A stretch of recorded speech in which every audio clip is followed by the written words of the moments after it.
के बाद में एग्जिट पोल का पिटारा भी चैनलों पे खुल जाएगा, लेकिन इक्का दुक्का चैनलों ने खोल दिया है। उन्होंने भाजपा की सरकार तो बना दी है उत्तर प्रदेश में, और लखनऊ से खबर कुछ ऐसी भी आ रही है कि सरोजनी नगर में एक कोई बड़े हलवाई की दुकान है, नत्थू हलवाई की, वहाँ पे समाजवादी पार्टी और भाजपा के दोनों की तरफ से लड्डू के ऑर्डर भी पहुंच गए हैं। खैर, ये तो अपने अपने दावे हैं, ये तो 10 तारीख को 12-1 बजे तक साफ हो जाएगा। लेकिन स्थितियां मुझे लग रहा है उतनी आसान नहीं जिस तरीके से भारतीय जनता पार्टी अपने को दावा कर रही है, समाजवादी पार्टी अपने के लिए दावा कर रही है, और यहां तक जो जिनकी कहीं नामो निशान भी नहीं है, दिल्ली से यहां पहुंचते हैं जब केजरीवाल साहब, वो भी दावा करते हैं, तो अपने अपने दावे हैं। लेकिन मुझे लग रहा है ये चुनाव जैसे ही 5-6 बजे हैं और मतदान का आखिरी जो वोट डला है, उससे पहले ही मुझे लग रहा है जैसे दिल्ली में भी मीटिंग स्टार्ट हो रही है भारतीय जनता पार्टी में, और लखनऊ के अंदर भी संजय निषाद के साथ में मीटिंगें स्टार्ट हो गई। तो मुझे ये चीजें दर्शाता है कुछ ना कुछ तो खलबली है दोनों पार्टियों में।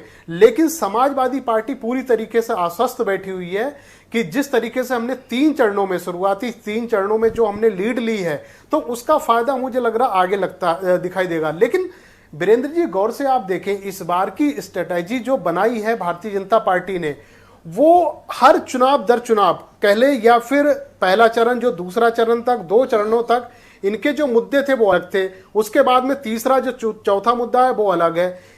लेकिन ये आखिरी के 2 जो मुद्दे थे, जो 2 चरण थे, इनमें इन्होंने शासन और राशन पे इन्होंने चुनाव लड़ा है। राशन उन्होंने कहा हमने फ्री दिया है, और ये जो जितना भी इलाका आज जहां पे वोटिंग हुई है, वहां पे 11-12 वोट मुझे लग रहा है सीटें जो है रिजर्व हैं।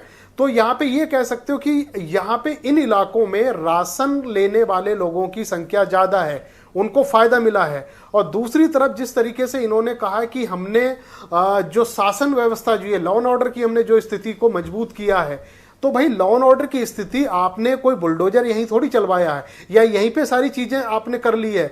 अगर यथा स्थिति की अगर बात करो, देखो लाइन में खड़े हुए आखिरी व्यक्ति को क्या चीजें चाहिए, 4 चीजों की उनको जरूरत पड़ती है। उनको थाना, कचहरी और स्कूल और कॉलेज, स्कूल और आपके अस्पताल, ये 4 चीजें चाहिए होती हैं। मुझे लग रहा अगर सही से आप एनालिसिस करो पूरे उत्तर प्रदेश की स्थिति की अगर बात करें, तो ये चारों चीजें उतनी मजबूत स्थिति में नहीं है। क्योंकि जिनका थाने से अगर पाला पड़ा है इन 5 सालों में, तो उनको पता है कि थाने में क्या स्थिति है।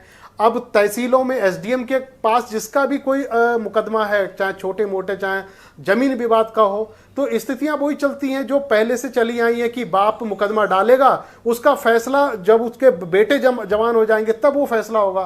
तो सुधरा कुछ नहीं है, सिर्फ गाल बजाने से, सिर्फ ढोल पीटने से ये नहीं होती है।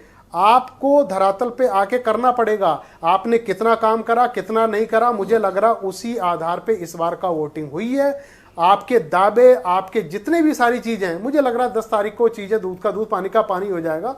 लेकिन मुझे लग रहा आखिरी चरण ने वीरेंद्र जी कईयों के चेहरे पे जो शिकन ला दी है और कईयों चेहरों पे जो एक हवाइयां उड़ा दी है, मुझे लग रहा वो देखने को उस समय मिलने शुरू हो गई हैं।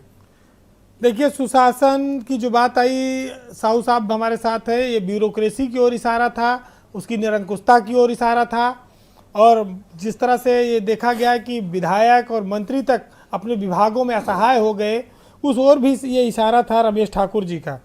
डीआर साहू साहब जो राजनीतिक विशेषज्ञ हैं हमारे साथ मौजूद हैं। साहू साहब,